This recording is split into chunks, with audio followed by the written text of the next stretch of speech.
संपूर्ण अयोध्या नगरी ही आपल्या राजाच्याच म्हणजे रामाच्या स्वागतासाठी सज्ज झालेली आहे। जिकडे बघावं तिकडे राममय वातावरण आपल्याला अयोध्येमध्ये पाहायला मिळतंय आणि त्यातच आता प्रत्येक चौकामध्ये LED स्क्रीन ज्या आहेत त्या लावल्या जाणार आहेत आणि याच LED स्क्रीनवरती रामायण जे आहे ते येणाऱ्या भक्तांना पाहायला मिळणार आहे, जेणेकरून जे रामायण घडलेलं होतं आणि पुन्हा एकदा नव्यानं राम मंदिर जे आहे ते उभं राहतंय, ज्याचं उद्घाटन 22 तारखेला होतंय, त्याचा सगळा माहोल जो आहे तो आपल्याला अयोध्या नगरीमध्ये पाहायला मिळतोय।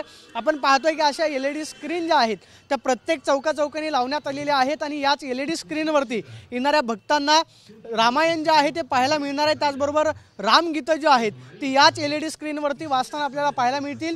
येणारा प्रत्येक भक्त जो आहे तो थांबून या LED स्क्रीनकडे पाहतोय, रामायण थोडा वेळ पाहतोय आणि त्याच्या मनामध्ये एक भाव निर्माण होऊन मोठ्या आस्थेनं तो रामाचं दर्शन घेतोय।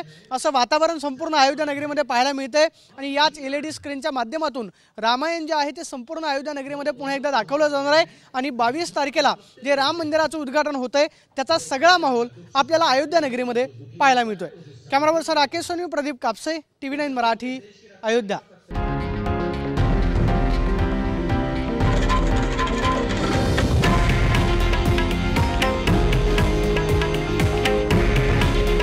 हे आहे देशातील नंबर 1 न्यूज नेटवर्क आणि आपण पाहत आहात TV9 मराठी।